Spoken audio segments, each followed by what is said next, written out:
Ministra, vamos seguir. A gente vai agora lá para Sorocaba. Vamos lá para o portal Porquê. Vou dar boas-vindas aqui para Fabiana Sorrilha. Fabiana, bem-vindo, bem-vinda. Um ótimo dia para você. Olá, bom dia, ministra, bom dia, colegas aí de jornalismo, né? Em primeiro lugar, eu agradeço muito em nome do Portal Porquê a oportunidade de estar aqui debatendo temas tão importantes, né, para a atualidade. E a minha pergunta para a ministra. A gente tem o ECA aí completando 35 anos, né? E, por outro lado, a gente tem também a inclusão do ECA digital. Eu gostaria de saber com a ministra se dessa forma, né, incluindo o ECA digital ao ECA, se é o suficiente para a gente ter uma regularização, a gente ter uma rede social, redes sociais mais seguras para as crianças e para os nossos adolescentes, porque o ECA tem 35 anos, né?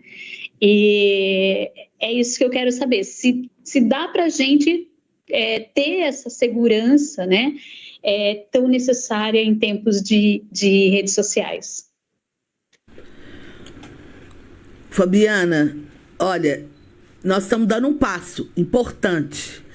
Primeiro, essa legislação, ela se soma ao Estatuto da Criança e do Adolescente, e eu gosto sempre de reafirmar o que é válido no Estatuto da Criança e do Adolescente de 1990 para o ambiente físico, ele também é válido para o ambiente digital. A nossa necessidade, né, de trabalhar marcos adicionais é porque muitas vezes o que não está efetivamente escrito no texto da lei, isso pode gerar dúvidas, e com o ECA digital a gente está querendo superar alguns limites de dúvida no que diz respeito à regulação das plataformas. Eu acho que em 1990 a gente não tinha boa parte dos mecanismos que a gente está falando sobre hoje. Né? Eu acho que a gente não tinha nem celular, gente. Se eu me recordo, a gente não tinha nem sei se já existia aquele tabletão, né? Eu sou dessa época, tá, Fabiana? O pessoal de Sorocaba, eu sou dessa época que não tinha nem celular. Então, pra gente é mais difícil ainda compreender toda essa complexidade que a gente está vivendo. O que é muito importante? Primeiro, eu acho que é a atenção do conjunto da sociedade. Nós estamos, nesse momento, atuando em relação às plataformas digitais, porque a gente sabe que tem um poderio dessas plataformas muito maior que a força, por exemplo, e o poder das famílias, por mais que as famílias muitas vezes querem limitar.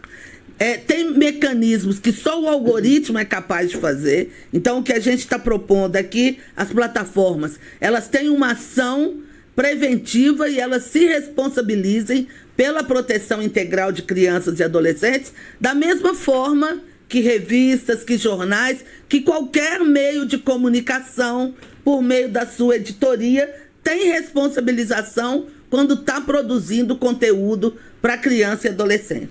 Segundo ponto é as famílias. As famílias precisam se responsabilizar, né? Assim como as instituições. Nós sancionamos, o presidente Lula sancionou a lei que proíbe o uso do celular na escola.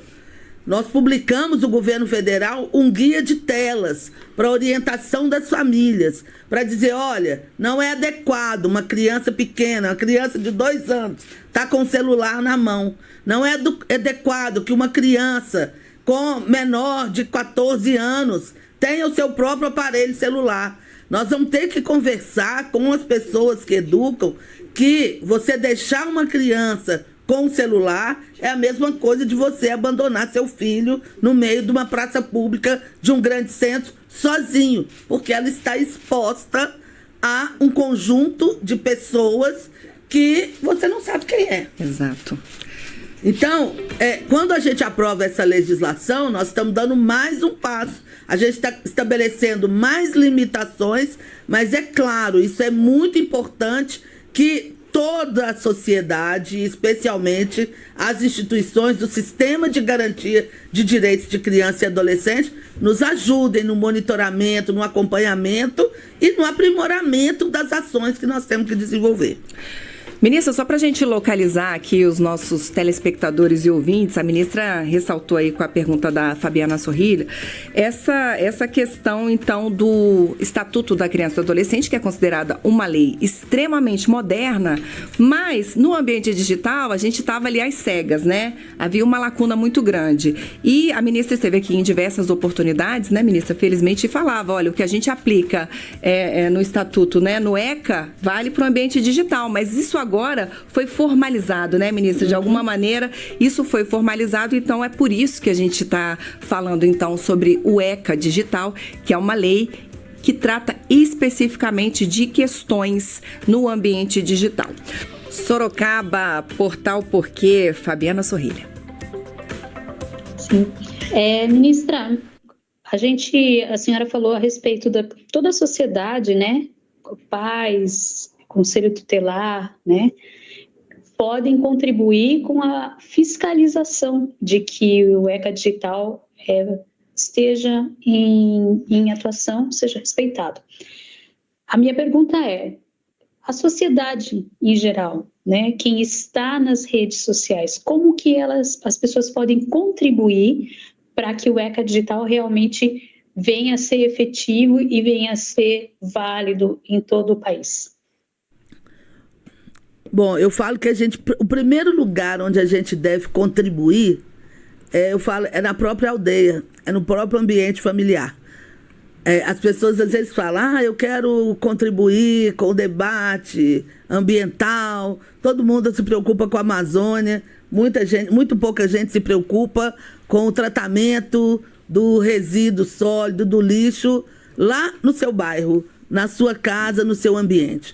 Então, eu acho que o primeiro lugar onde a gente pode dar uma grande contribuição é se cada brasileiro e brasileiro estiver atento às suas crianças, estiver atento ao seu adolescente, cuidar efetivamente no seu ambiente familiar de trazer esse tema. Porque todo mundo tem um amigo, um sobrinho, um primo, uma prima, uma filha que sonha ser uma estrela do ambiente digital.